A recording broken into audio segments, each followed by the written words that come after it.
성경 말씀 봅니다. 고린도전서 3장 1절에서 3절 말씀 상고해서 올립니다.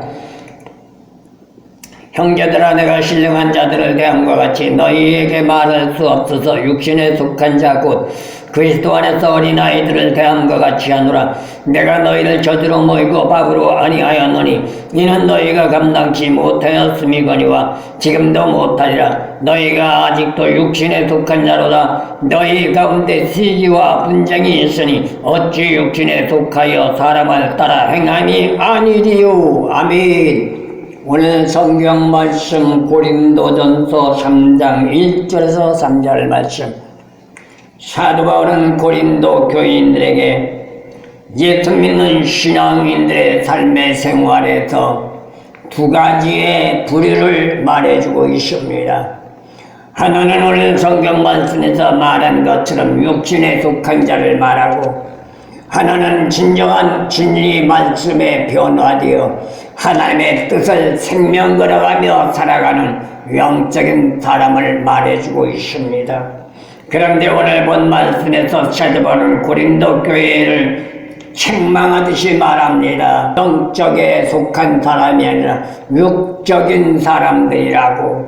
그러면 왜 육적인 사람을 책망할까요? 육적인 사람은 오늘날로 말하면 신본주의가 아닌 인본주의.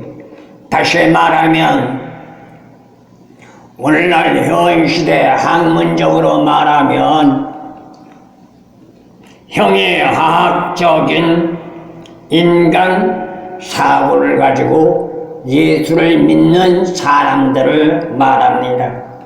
근데 놀라운 게 하나 있습니다. 이러한 역사적인 사실은 어느 시대를 막론하고 예의가 없다는 것을 말해줍니다. 현 시대를 보더라도 교회는 다닌다고 말하며 직분자는 되었다고 말하고, 그리고 예배를 드리고 있으니 나도 기독인이라고 자처하며 구원받았다고 후원장담하는 사람들이 부지기수라는 걸 알 수 있습니다.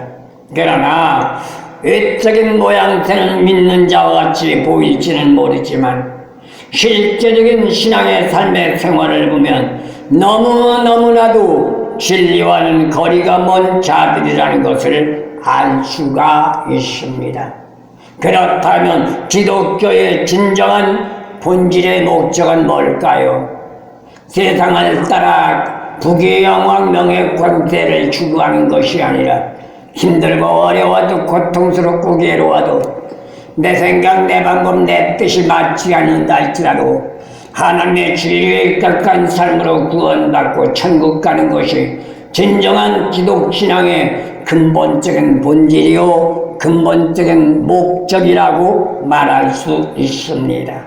그래서 기독인의 삶을 분류해 본다면 아까도 말씀드렸다시피 인본주의적인 육신적인 사람이 있는가 하면 신본주의 삶으로 살아가는 영적인 사람이 있단 말입니다. 그런데 오늘날 현 시대 놀랍게도 모든 사람들이 말합니다. 믿으면 하나님이 함께하고, 믿으면 성령이 역사하고, 믿으면 구원받고, 믿으면 천국 간다고 말을 합니다. 사실 말은 맞는 얘기입니다. 믿으면 됩니다. 근데 문제는 무엇을 믿으며 어떻게 믿느냐가 관건입니다. 믿으면 된다는 말은 말하는데 무엇을 어떻게 믿어야 할 방법론을 가르쳐주지 않습니다. 그러니 대다수 사람들이 나는 믿어, 나는 교회를 다녀, 나는 직분자가 됐어, 나는 예배를 드려, 그러니 나는 구원받고 천국 갈 거야. 안심하고 있단 말입니다. 그건 금물입니다. 내가 믿는다면 어떻게 믿는 걸 알아야 하고, 내가 믿는다면 무엇을 믿어야 할 것을 바로 알고, 성경 말씀에 입각한 신앙의 삶으로 변화되어 삶이 생활화가 되고 생활이 삶이 되어질 때에 비로소 믿는 자라 말할 수 있으며, 이러한 자를 일컬어 예수 믿는 자, 믿음의 사람이라고 말할 수 있단 말입니다. 그렇다면 신본주의 신앙은 물과 성령으로 거듭난 자들이고, 인본주의 신앙은 휴머니즘이란 가식은 현상주의에 매료되어 육신의 이해 타산을 위주로 살아가는 사람들이란 말입니다. 교회를 올라오는데도 이러한 목적론을 가지고 올라옵니다. 신본주의는 예수를 믿고 구원받고 천국 가기 위해서 교회에 올라오고, 인본주의 신앙은 형식적으로는 믿고 구원받고 천국 가겠다고 말하지만 실상은 교회에 올 때 육신적인 축복, 세상적인 축복, 생활 삶의 축복이 더 급급하여 올라온단 말입니다.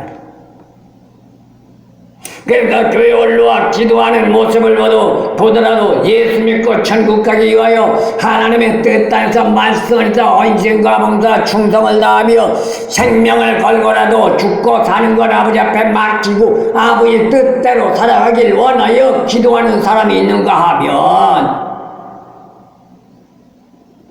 믿는다는 전제 조건 속에 내 생활이 지금 이렇고 자녀가 어쩌고 가정이 어떻고 생활이 어쩌고 사업이 어쩌니 이런 것 축복해 주세요 라고 기도하는 사람이 있단 말입니다. 여기에서 분류가 대두되는 겁니다. 전자는 신본주의 신앙의 삶이요 후자는 인본주의 신앙의 삶. 설령 인본주의 신앙의 삶으로 육신적인 축복을 받고 명예, 권세, 부귀, 영광을 누려 남들보다 잘 산다고, 남들보다 멋있다고, 위대하고 정말로 대단하다고 존경받고 칭찬받는다 할지라도 그 신앙 가지고는 구원받을 수가 없고 그 신앙 가지고는 천국 갈 수가 없습니다.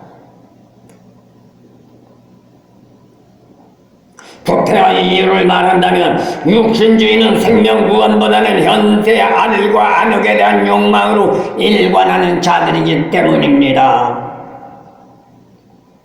그러다 보니 믿음의 생활이 아닌 종교적인 삶으로 일관하고 있는 거죠. 세상적인 사람들 일반적인 사고로 말할 때 뭐라고 그래요?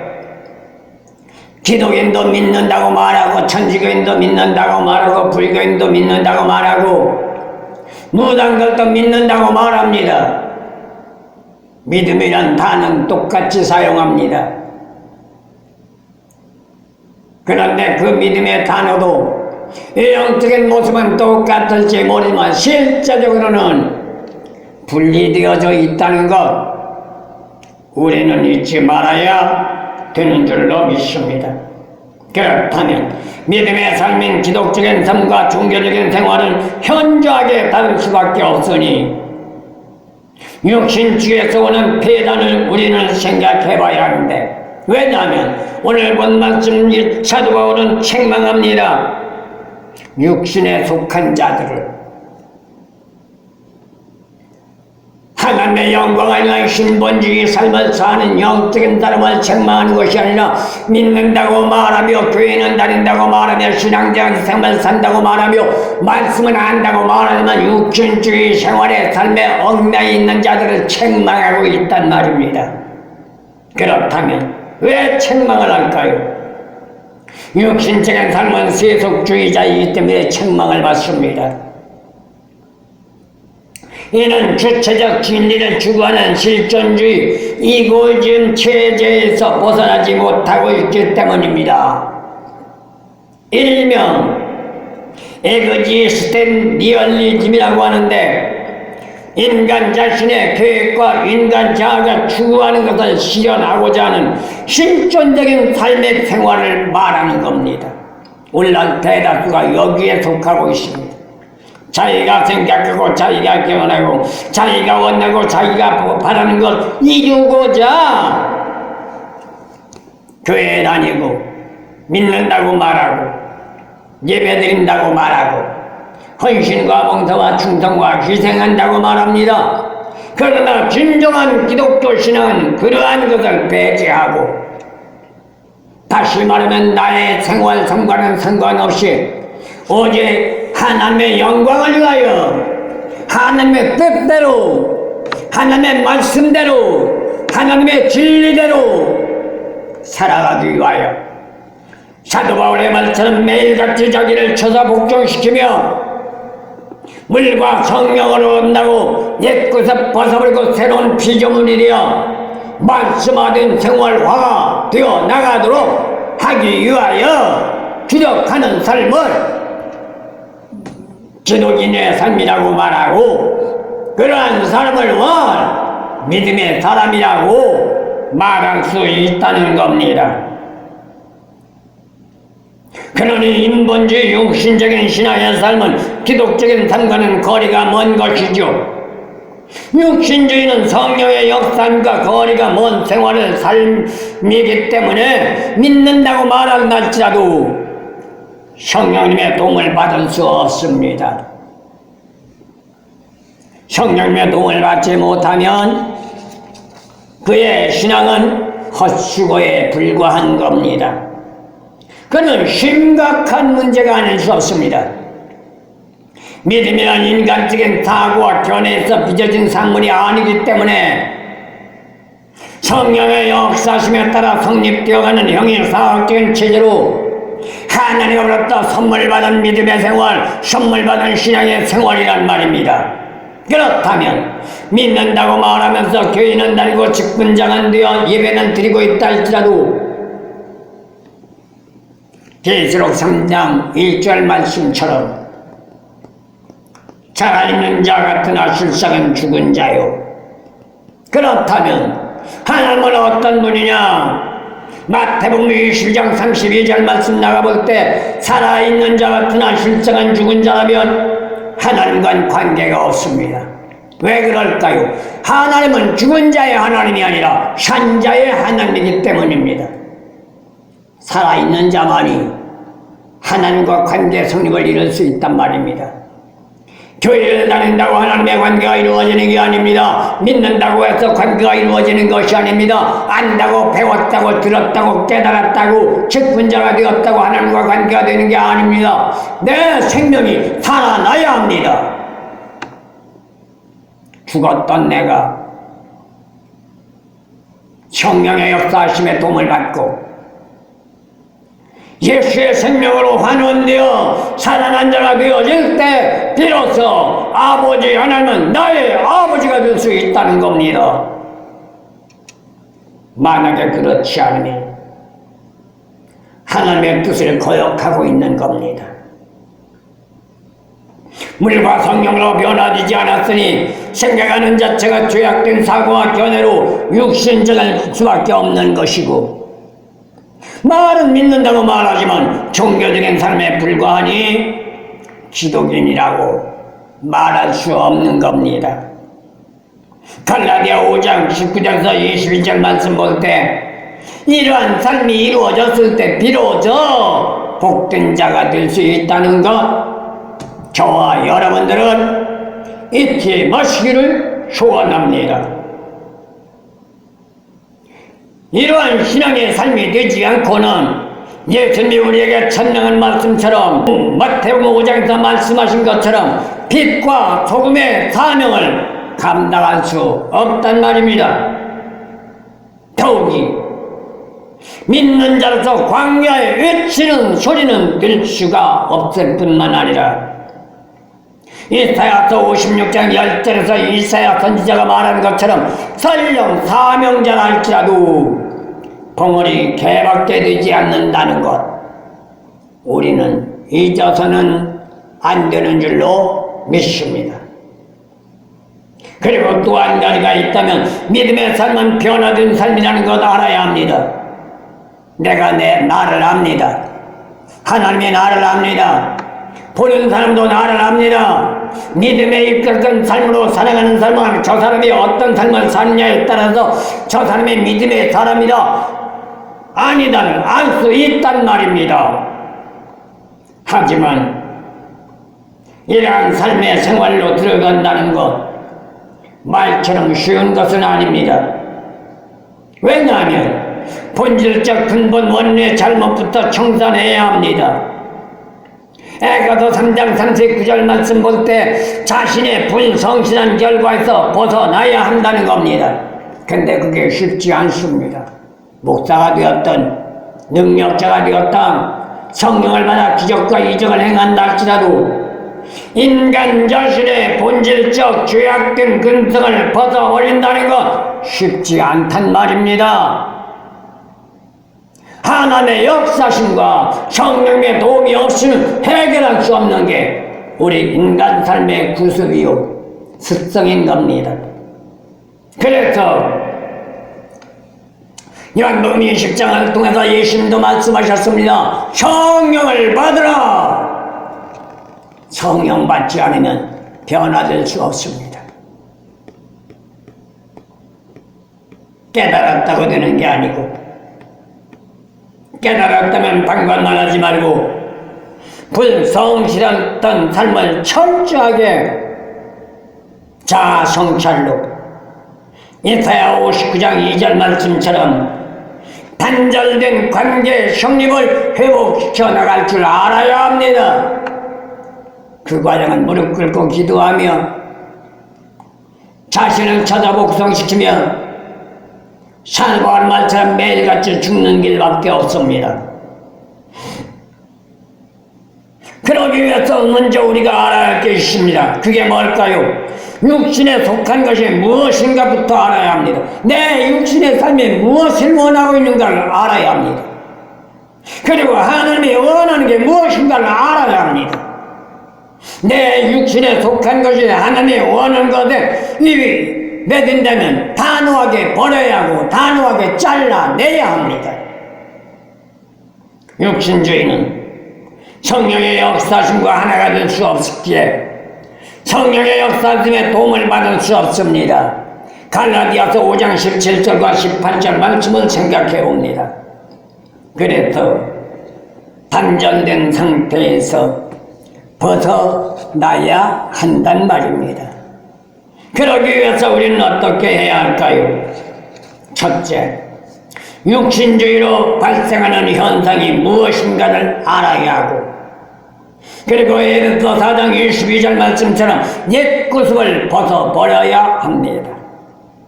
옛 구습을 벗어버리지 못하고 잘라내지 못하면 죽었다 깨나도 변화될 수 없습니다.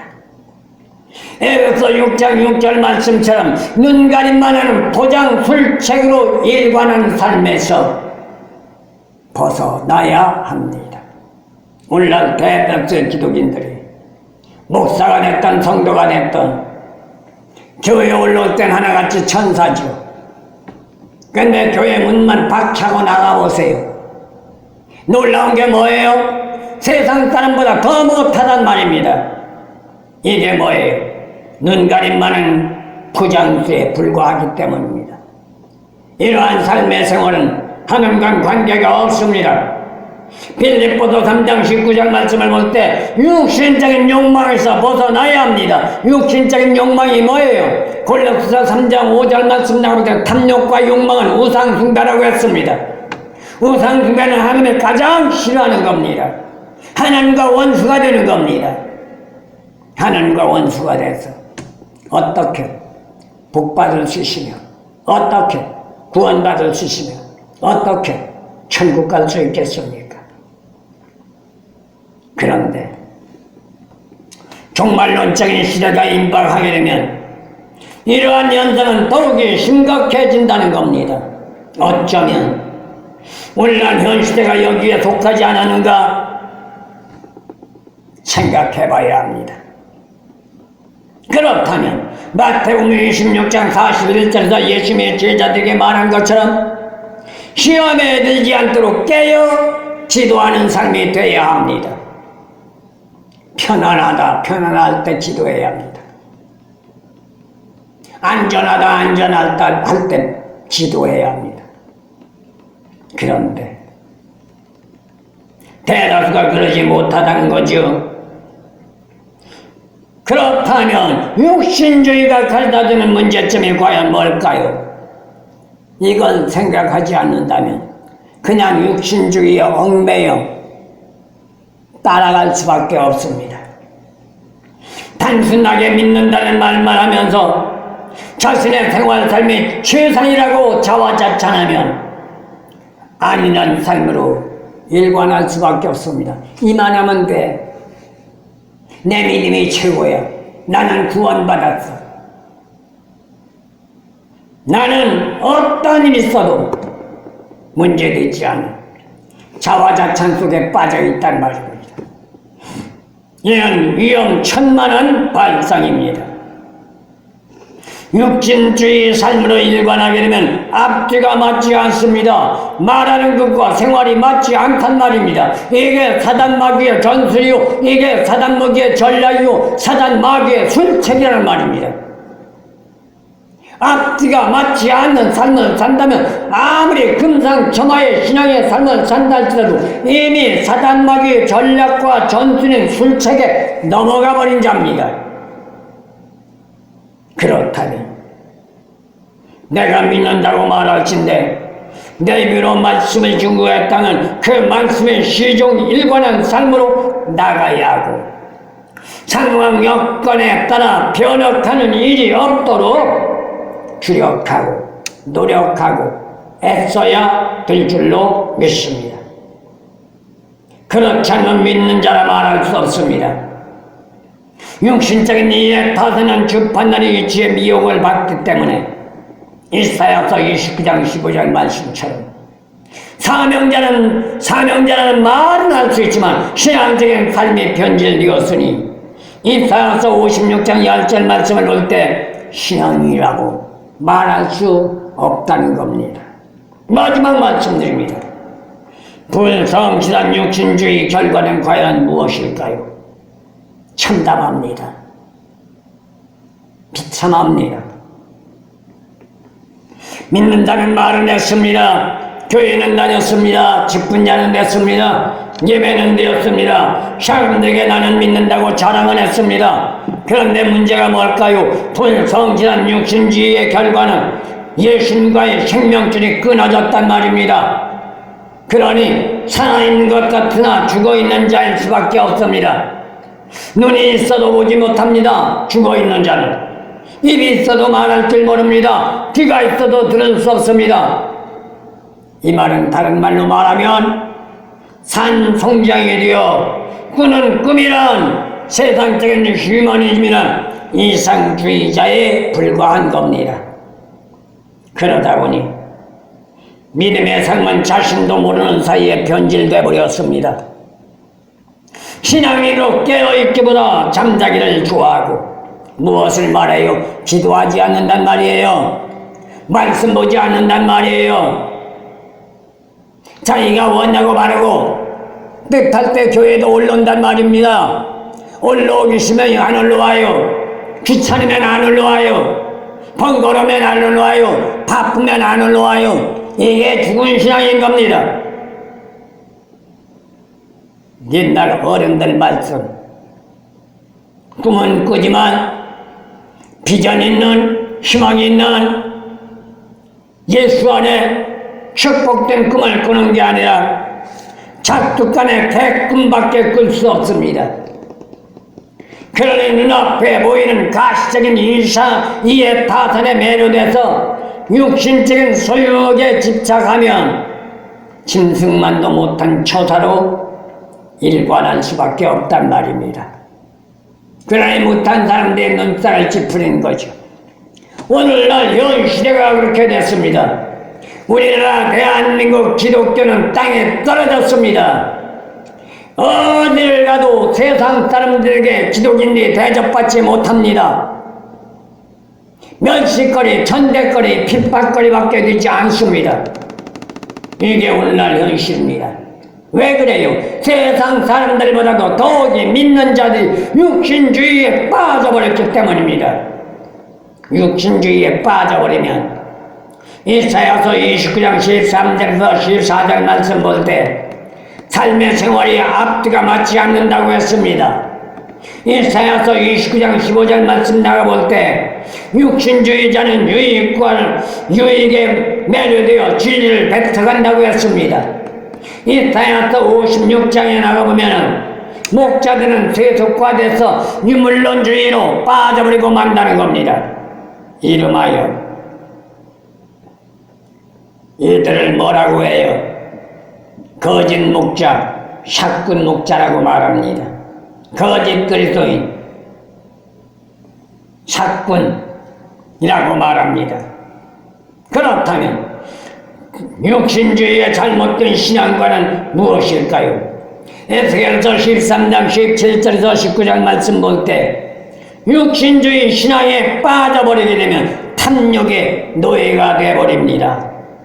에스겔서 33장 31절 말씀 나눠볼 때 유익과 이익만 추구하게 되어 있습니다. 이사야서 2장 12절과 13절 56장 12절, 호세아 7장 13절에서 14절 말씀 나가오면 먹고 마시는데 급급하단 말입니다. 마지막 시대가 되면 모이는데 왜 모이느냐? 하나님 앞에 영광 돌리기 위하여 모이는 게 아니라 먹고 마시기 위하여 모인다는 겁니다. 맞는 말입니다. 현 시대가 그런 시대가 되어버렸습니다. 디모데후서 3장 3절에서 4절 말씀 등을 긁어주기를 좋아하고 빌립보서 3장 19절 로마서 16장 18절 배를 신으로 삼기고 이사야서 30장 13절에서 14절 요구 조건이 많아진다는 겁니다. 교인들은 목회자에게 자신들의 요구 조건대로 설교해달라고 합니다. 목사들은 긁어주기를 원하면 칭찬해주고 대접해주고 존경해주기를 원한단 말이에요. 이렇게 되면 어떤 역사가 나타나느냐? 하나님은 심판의 채찍을 드십니다. 오늘날 현 시대가 그런 시대가 되어버렸습니다. 하나님이 심판하실 때 누구부터 심판하느냐? 믿지 않는 세속인부터 심판하는 게 아니라 에스겔서 9장 4절에서 6절 말씀 보면 교회에서부터 심판하는데 늙은 자들부터 심판한다고 했습니다. 호세아서 2장 21절 23절 심판에도 순서가 있다는 걸 말합니다. 이사야서 9장 15절 말씀 심판받는 대상이 누구라는 걸 가르쳐주고 있습니다. 그런데 놀라운 것은 모두가 믿는다고 한단 말입니다. 하지만 문제는 거짓 선지자들로 하나님이 보내지 않은 자들에게 현혹되고 그러한 자들의 말씀에 미혹되고 매료되어 나도 모르게 진리가 아닌 격길로 빠져 사탄 마귀 노름에 춤추며 꼭두각시가 되어 저 천국으로 간다고 착각하며 지옥으로 가고 있단 말입니다. 이게 오늘날 현실입니다. 그래서 세속된 삶에서 벗어나라는 겁니다. 왜냐? 세상을 사랑하는 육신주의자는 하나님과 원수가 된다고 호세아서 9장 1절, 야고보서 4장 4절, 로마서 8장 7절에서 우리에게 분명코 경고해주고 있습니다. 그렇다면 오늘 본 말씀 사도 바울이 고린도 교인들을 책망하는 데 있어서 과연 우리는 여기에 속하지 않는가? 과연 우리는 한평생을 예수며 신앙생활을 살아왔지만 칭찬보다 책망 듣고 경고의 대상이 아닌가? 오늘 시간을 통해 심사숙고하게 자아 성찰을 하며 자의 잘잘못들을 회개하고 통회함으로 다시금 변화되어 주님 영접한 신앙 국견에게 붙잡고 저 천국 갈 수 있는 우리 모두가 되어지기를 예수님의 이름으로 소원합니다.